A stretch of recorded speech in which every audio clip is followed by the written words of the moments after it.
Bonjour tout le monde, alors on est le vendredi 28 février. Je suis sur un très beau chemin qui me mène de Vercelli à Santia, qui est l'étape officielle du jour, qui est une étape assez courte aussi, il est probable que j'aille au-delà.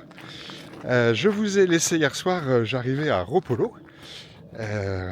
Et alors, en fait, j'ai fait mes premiers pas en matière de rencontre de pèlerins. En effet, hier, j'ai croisé Mathieu. Mathieu, c'est un pèlerin qui vient de Suisse et qui fait donc la Via Francigena. C'est le premier que je rencontre.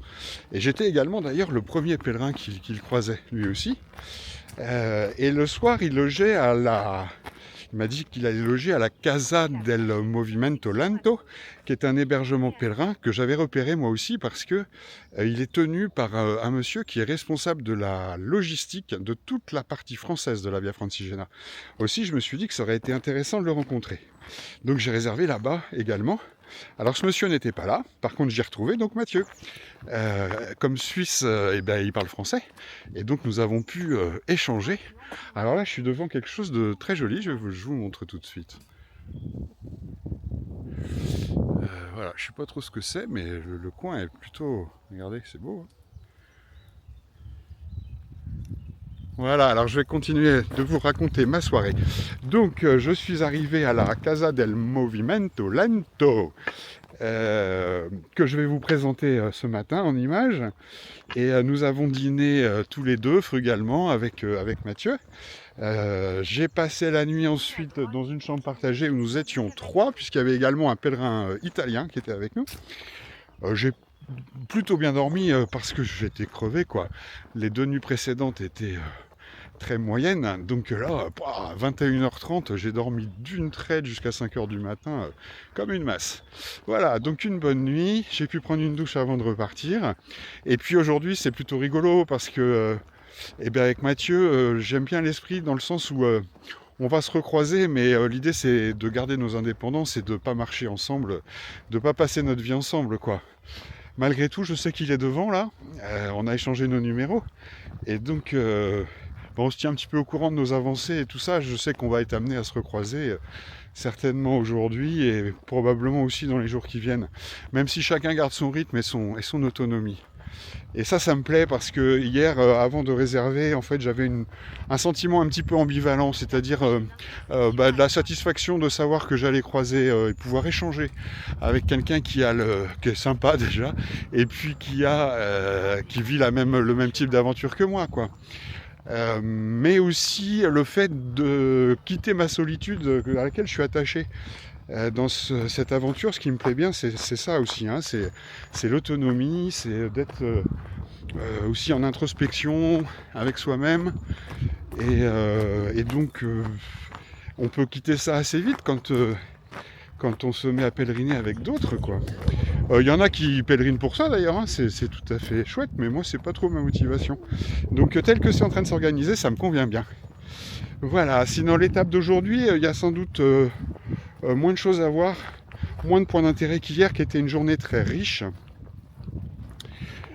Aussi, je vais en profiter pour introduire une petite nouveauté sur la chaîne, à savoir des morceaux de musique. Je me suis amusé avant de partir à composer, c'est beaucoup dire, mais une chanson pour accompagner, parce que c'est de l'audiovisuel, hein, et dans audiovisuel, il y a audio. Donc je vais m'intéresser un petit peu à la partie son. Si bien que je me suis beaucoup aidé de l'intelligence artificielle, qui a fait l'essentiel du boulot, puisque moi je me suis contenté d'écrire des paroles comme ça, hein, et de les mettre en musique grâce à une application qui s'appelle, une solution d'IA qui s'appelle Suno. Avec mon métier, je suis amené à m'intéresser pas mal à ces innovations, un petit peu obligé de suivre le mouvement, quoi. Et donc Suno, c'est plutôt rigolo. Donc en fait, aujourd'hui là, je vais vous mettre ce que je considère être, jusqu'à nouvel ordre, le morceau de la chaîne. Ce sera illustré chaque jour avec les images du jour. Et ensuite j'ai plein de déclinaisons, donc j'en mettrai certainement une tous les jours. J'ai une déclinaison reggae, une new wave, une pop, etc. Voilà, donc c'est un petit jeu, hein, c'est pour rigoler, c'est pour s'amuser. Je vous mets ça et puis...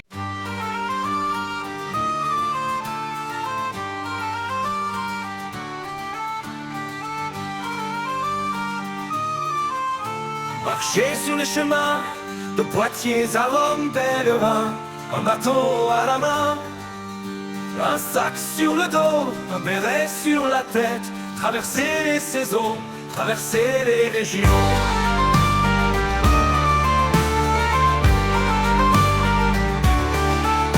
Il parcourt bois et champs, découvre des châteaux et des églises romanes. Du Berry à la Toscane, de l'Auvergne au Piémont, il trace son chemin. Marcher sous les chemins de Poitiers à Rome, pèlerin, un bateau à la main, un sac sur le dos, un béret sur la tête, traverser les saisons, traverser les régions.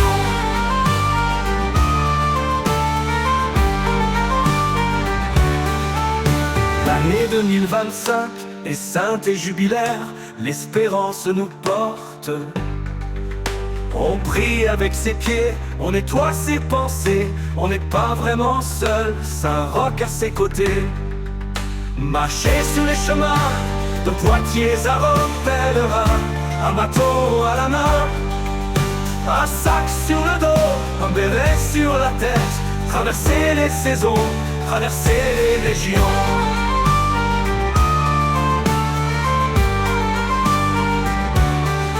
Quand le soir vient, que le soleil se couche, il faut trouver le bivouac, se glisser dans sa couche, dans un bois, une clairière, que les étoiles éclairent. Marcher sur les chemins de Poitiers à Rome, pèlerin, un bateau à la main, un sac sur le dos, un béret sur la tête, traverser les saisons, traverser les régions.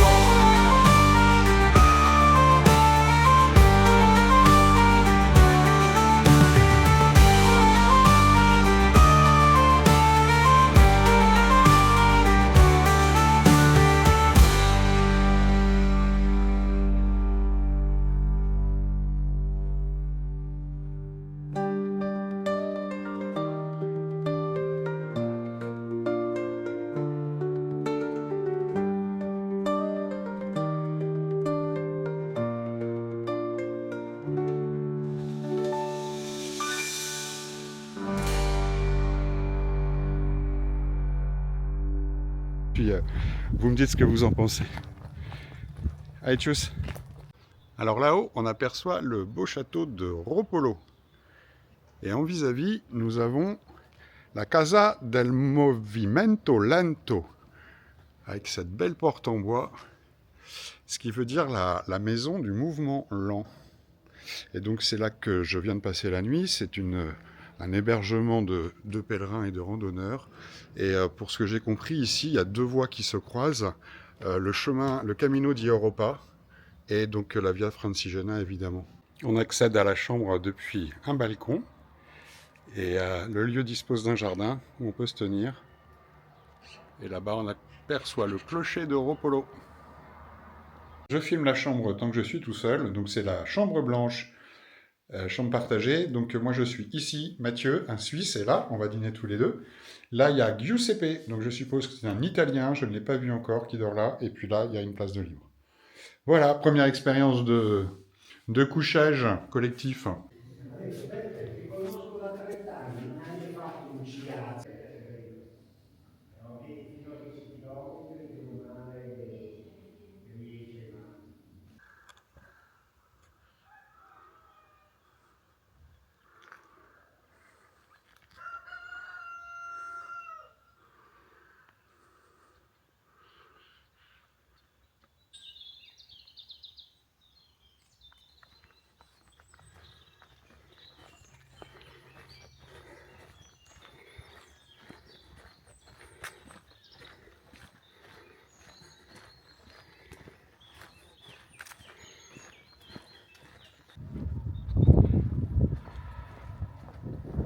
J'arrive à Cavaglia.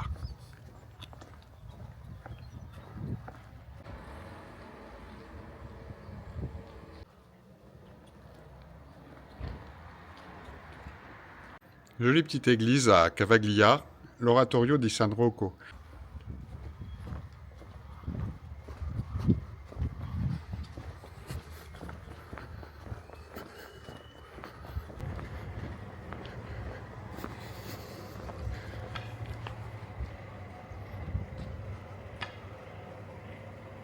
À Cavaglio toujours, une église imposante qui doit être ouverte.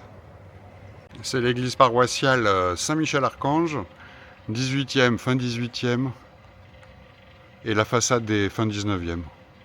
Waouh, bah quand on rentre, cette église elle en impose.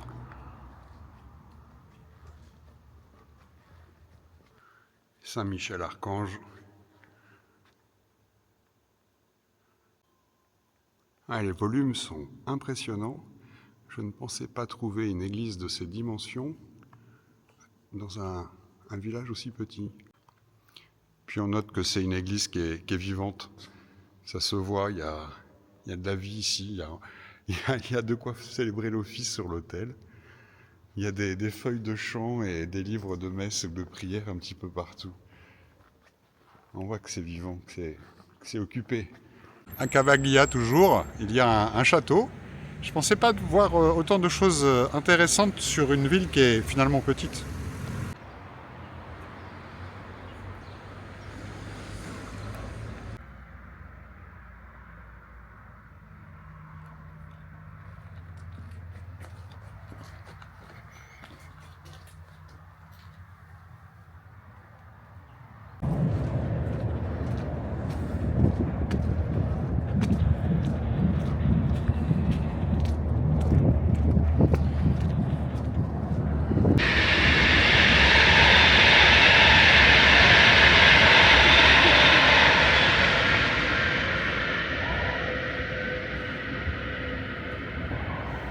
Alors moi je dois aller passer sous le chemin de fer là-bas. Et vous voyez sur la carte, derrière moi c'est le trait rouge, le chemin déjà fait. Devant moi c'est le trait bleu. C'est ce qu'on voit à l'image ici. Et donc il est ici le chemin là. Mais il y a ce talus assez conséquent et en bas je crains qu'il y ait un fossé.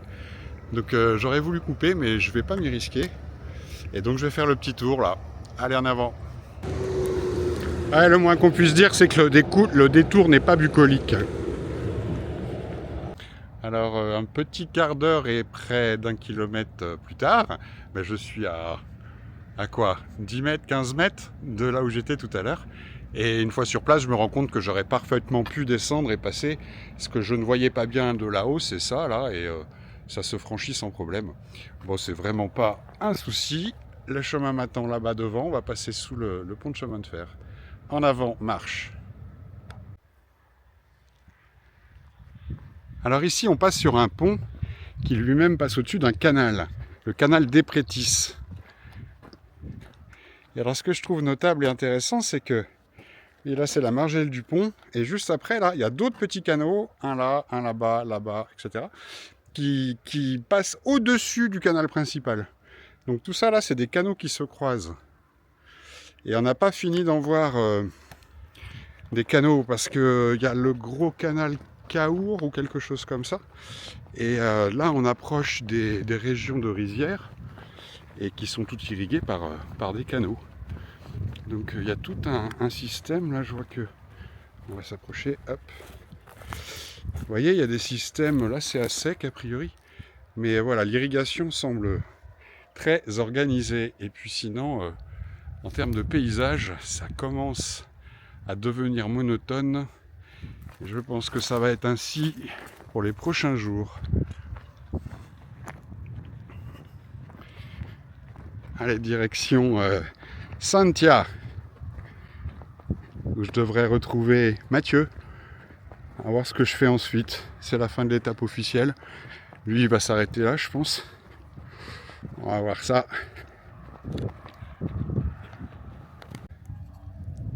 Alors un petit aperçu des paysages du jour et de l'environnement dans lequel je vais évoluer et mes craintes se confirment un petit peu par rapport au lieu de bivouac, quoi.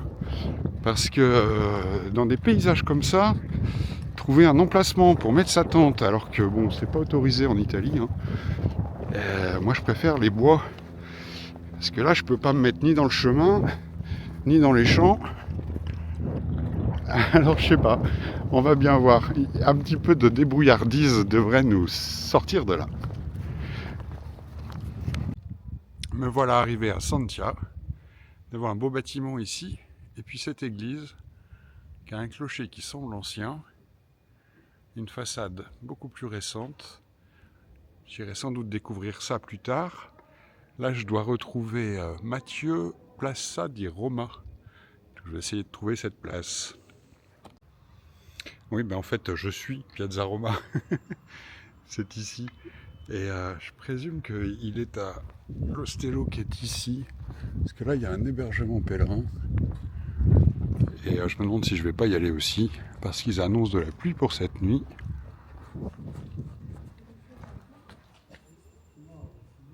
À suivre. Alors, ce soir, j'ai passé la porte de l'Ostello. Et je ne le regrette pas du tout. Je suis très content. J'ai été super accueilli par Mario, donc je vous montre à quoi ça ressemble tout ça. Là, on est dans l'accueil de ce Donativo, qui est un vrai Donativo. C'est la première fois que je fais un vrai Donativo. Donc ici, on est accueilli par Mario, qui nous donne tout un tas d'informations très concrètes et très pratiques. Il nous laisse les documents que voilà. Donc ça, c'est l'étape de demain, avec les parties, tout un tas de conseils très pragmatiques. Le plan de la ville avec les lieux à voir et puis des restaurants avec lesquels ils ont des accords pour des remises. Voilà, donc ça c'est très agréable d'être reçu ainsi. On continue la visite, ici il y a une pièce avec tout un tas de documents et autres. C'est une association qui a beaucoup d'activités, m'a-t-il dit. Au niveau de l'hébergement, c'est modeste et sommaire, mais tout à fait adapté, puisque là on a des toilettes, une douche derrière un rideau. Et puis pour le couchage, ça se passe par là, où c'est comme un mini dortoir, puisque donc il y a 1, 2, 3, 4, 5 couchages. Donc moi je suis là, Mathieu est là, et comme vous pouvez voir, il y a des draps, des couvertures à disposition, on peut se faire un vrai lit. Moi j'ai mis mon duvet, mais voilà. Et lorsque j'ai demandé combien je devais pour tout ça, eh bien il m'a indiqué qu'il y avait un tronc et qu'on mettait ce qu'on voulait dans le tronc. Donc c'est le principe du donativo, de manière à permettre à des gens qui ont peu de moyens d'avoir des hébergements durs à moindre prix, quoi. Je crois qu'il est d'usage de mettre 10, 20 euros. Donc c'est plutôt économique. Et je suis bien content de dormir dans le dur cette nuit, d'autant qu'il va pleuvoir. Et puis de se faire un petit resto ce soir parce que j'ai pas mangé à table depuis mardi soir, on est vendredi soir. Donc bon, le petit resto sera le bienvenu. Allez, tchuss!